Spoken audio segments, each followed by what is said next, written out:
ዶክሜንት ምንም አላውቅም። ባቅ እንኳን ባለቤቴ ያላመነበትን ነገር እኔ አሁን ቆሜ አላደርገውም። ጦርነት ለመጀመር ካሰብሽ እንደምታሸንፊ እርግጠኛ ነኝ። አለበለዚያ ባትጀምር ይመረጣል። ያን ዶክመንት ለማግኘት የቱንም ያህል ዋጋ እከፍላለሁ። ምን ለማለት እንደፈለኩ በሚገባ የተረዳሽ ይመስለኛል።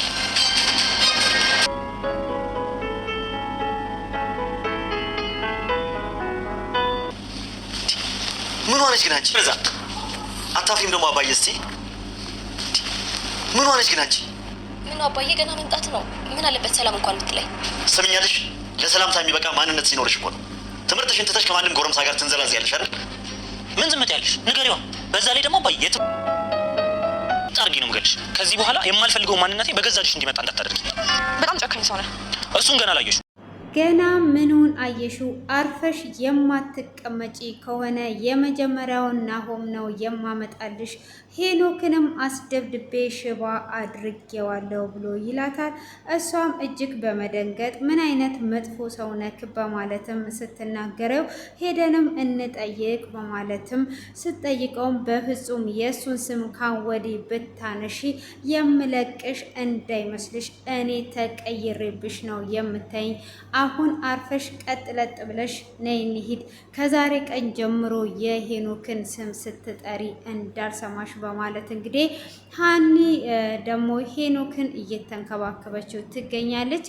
እንግዲህ ናሆም እንደዛተው እንዳቀደው ሄኖክን እዛው እናቱ ፊት አስቀጥቅጦታል፣ አስደብድቦት ሽባ አድርጎታል ማለት ነው። እግሩ መንቀሳቀስ እስኪያቅተው ድረስ ሕክምና እስከ መሄድ ድረስ እንዳለውም ሽባ አድርጎት ሄኖክም እንግዲህ በክራንች ወደ ትምህርት ቤት ሄዷል ማለት ነው። ሄኖክንም እንግዲህ የተፋለጥከኝ አንተነ ሂሳብህን አገኘኮይ ብሎ ሲለውም አሁን አርፈ ተቀመጥ፣ እኔ እስከዛሬ ማንንም ለምኜ አላቅም፣ ግን አሁን ላይ ከኔ ላይ አርፈ እንድትቀመጥ እፈልጋለሁ በማለትም ሲናገረው እሱም እንግዲህ እኔ አርፌ እቀመጣለሁ፣ ግን አሁን እዚህ ኮሌጅ ውስጥ ሄደክ እኔ አሸናፊ እንደሆንኩኝ እመንና በአደባባይ ተናገር ብሎ ይለዋል። በቃ አሸንፈህኛል ብሎ ይለዋል። ሚስትህንም እንደነቀጥኩና ሽባ እንዳደረግኩ እመን ብሎ ሲለውም አሁን ከዚህም በኋላ እኔ አጠገብ እንዳትደርስ፣ እኔ አልፈልግህም፣ ከአንተ ጋር መሆን አልፈልግም ብሎ ይለዋል። እንግዲህ ናሆምም እንደዛ ከሆነ እሺ በማለት ተናግሮት ይሄዳል። የናሆምም አባት እንግዲህ ሙሽሪት ለት በመጣ ሰዓትም የሄኖክን አባት ያስገደለው ከዚህም በፊት እሱ ስለነበረ እንዴት አረክልኝ፣ መረጃውን ሁሉ አጥፍተ ጨረስኩ በማለትም እንግዲህ ለገዳዩ ይደውልለታል። እሱም አሁን ላይ ምንም ነገር አያሰራም፣ አንተ ምንም ነገር አታስብ በማለትም ይለዋል። እና ሴትየዋስ ታውቃለች ወይ አንስቷ ታውቃለች ወይ በማለትም ሲናገር ሴትየዋን አልደወልኩላትም ብሎ ይለዋል። በቃ ቁጥሯን ላክልኝ እኔ ራሴ እደውልላታለሁ በማለትም እንግዲህ ቁጥሩን ተቀብሎ ይደውልላታል። እሱም እንግዲህ በደወለላትም ሰዓት አንተ ጭራሹኑ ባሌን አስገድላል፣ ባሌን ማስገደል ሳይበቃህ ደሞም አሁን ላይ ጭራሹኑ ብለክ ልጄን ታስቀጠቅጣለህ እንዴ? ከልጄ ምንድን ነው የምትፈልገው? ደግሞ ምን ፈለግ? ምን ቀረህ? የቀረ ነገር አለ ወይ?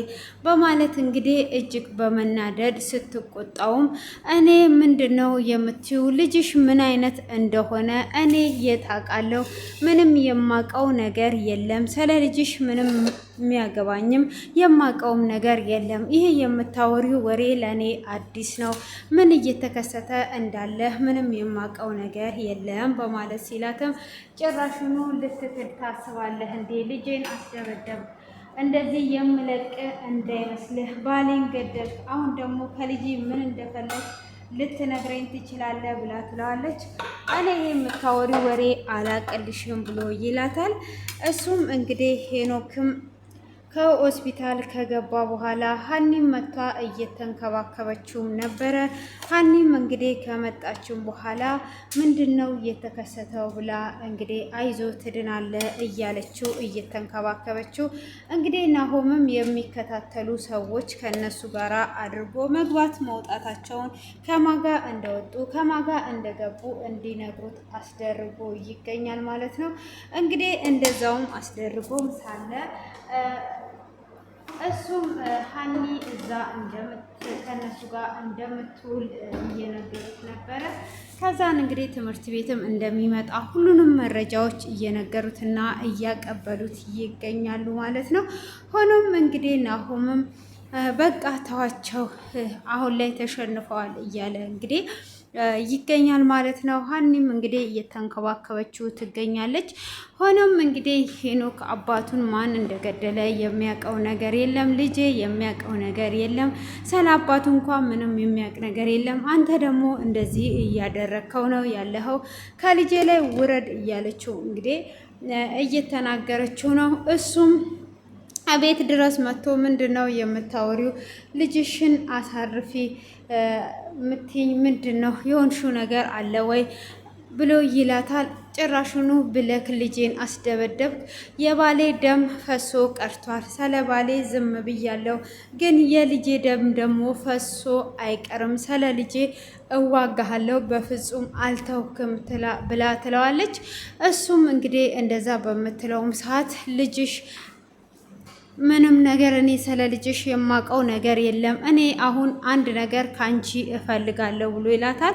እሷም ምንድነው የምትፈልገው? እኔ ምንም የማቅለ ነገር የለም ብላ ስትልም ባልሽ የሞተለታ አንድ ዶክሜንት ነበረ፣ ያንን ዶክሜንት ስጥ ሲባል ነው እምቢ ያለው ብሎ ይላታል። እንግዲህ ያ ዶክሜንት ደግሞ በወንጀል በማጭበርበር የሚሰራ ወንጀል ነበረ። እሱ ያንን ወንጀል ስላልደገፈ ስላልሰጣቸው ነበረ የገደሉት እና ስለዚህ ያንን እንደሚፈልግ ይነግራታል። ባለቤቴ አምኖ ያልሰጠውን ፋይል እኔም ብሞት እንኳን አልሰጥም፣ እኔ በህይወት ቆሜ እያለ ትለዋለች። እንደዛ ከሆነ እንግዲህ ጦርነቱን ለመጀመር የምትቆሚ ከሆነ እንደምትሸነፊ እወቂው፣ እንግዲህ ጦርነቱ ተጀምሯል በማለት ትቷት ይሄዳል ማለት ነው። ሆኖም እንግዲህ ሀኒ እዚህ ቆይታ ወደ ቤት ስትሄድ አባቷም እንግዲህ ከአሜሪካ ገና ገብቶ ነበረ። ገና ሰላም ስትለው ዞር በይ ብሎ ይላታል። ከዛን እንግዲህ ምንድን ነው በማለትም ሲጠይቅ ገና እየመጣ አይደል ወይ አባዬ ለምን ሰላም አትለኝም ብላ ስትል ከማንም ወጠጤ ጋራ እየዞርሽ አሁን ደግሞ ሰላም ትኛለሽ ብሎ እንግዲህ በቁጣ ኃይል ይናገራታል። ናሆምም ከስር ከስር እያራገበለት ነበረ ማለት ነው። እንግዲህ እዚህ ጋር አሁን ሳራ ሄኖክ እንደዛ እያፈቀራት ከልጅነቱ ጀምሮ አብረው እዚህ ደረጃ ደርሰው እንግዲህ ናሆም ጥሩ ሰው ነው፣ ናሆም ገንዘብ አለው ብላ ሄዷ ያላሰበችው ነገር ውስጥ ገብታ ትገኛለች። እንግዲህ አሁን እንግዲህ ናሆም ተቀይሮባታል ማለት ነው። ሄኖክንም እንዳስደበደበ ሽባ እንደሆነ ከነገራት በኋላም እንግዲህ ከሱ ጋር ጭራሹኑ እንዳትገናኝና ስሙን ራሱ እንዳትጠራ፣ ስሙን ራሱ ከጠራች እንግዲህ ሽባ እንደሚያደርጋት እየነገራት ነው ማለት ነው። በጣም ነው የሚያሳዝነው ማለት ነው። እንግዲህ ምን እንደሚደረግ አላቅም እያለች ነው እንግዲህ እሷ። ሆኖም እንግዲህ ሄኖክም ትምህርት ቤት ሲመጣ ያም ማስጠንቀቂያ ስለነገራት ተሽሎካል እንኳን አላለችውም። እንግዲህ እየሳቁበትና እያላገጡበት እሱም እንግዲህ በክራንች እየሄደ ይገኛል። እንግዲህ ይሄ ድራማ ፊልማው ገና እየጀመረ ነው። ሚስጥሮች እየወጡ ነው ያሉት ማለት ነው። እጅግ አስተማሪ ድራማ ነው። እንግዲህ እያበረታታችሁ እዩላቸው። ቪዲዮቸውን እያያችሁ ሼር አድርጉ፣ የኛንም ሼር አድርጉ። ብዙ ነገርን እንማርበታለን ማለት ነው። እንግዲህ በብዙ ድራማ ላይ የሰሩ በጣም ምርጥ ተዋናዮች ናቸው። ተወዳጅ የሆኑ ናቸው። እጅግ አስተማሪ ድራማዎች ናቸው የሚለቋቸው። እንግዲህ ከዛ ውስጥ ብዙ ነገርን መማር እንችላለን ማለት ነው። እንግዲህ ከዚህኛው ደግሞ እንግዲህ ፍቅርን ትቷ ገንዘብን ምርጫ አድርጓ ሄዷን አሁን ሳሪ እንግዲህ ናሆም እየተቀየረባት ያለው ማለት ነው። እንግዲህ እዚህ ጋር ሀኒ ደግሞ ሄኖክ እንደሚክሳት ይታየኛል ማለት ነው። እንግዲህ አሁን ደግሞ የአባቱ ገዳይ ልጅ መሆኗን እናትየው ስታውቅ ምን ይፈጠር ይሆን የሚለውን እንግዲህ ሁሉን ነገር በሂደት ነው የምናውቀው። እሷም እንግዲህ ሀኒ የእሷ አባት የሄኖክን አባት እንደገደለ የምታውቀው ሀኒ የማ ልጅ እንደሆነች የምታውቀው ነገር የለም። እንግዲህ በሂደት እነሱ ወደ ጋብቻ እየገቡ ነው ያሉት። ወደ ጋብቻ በሚገቡበት ሰዓት ላይ ደግሞ ይሄ ነገር ሲነቃ ምን ይፈጠራል የሚለውን እንግዲህ በሂደት ነው የምናየው ማለት ነው። ውድ የሴና ቤተሰቦች እያበረታታችሁኝ ስለሆነ ከልብ ነው የማመሰግናችሁ ማለት ነው እና የማመጣቸው ድራማዎችን እንደወደዳችሁና እየተከታተላችሁ እየተማራችሁበት እንደሆነ እየነገራችሁኝ ስለነበረ ከልብ አመሰግናለሁ ማለት ነው።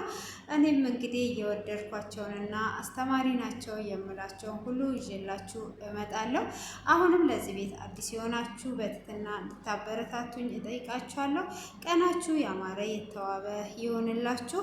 በድጋሚ እንግዲህ ጠቃሚ በሆነ ቪዲዮ እስክንገናኝ ድረስ መልካም ቆይታ ይሁንልን።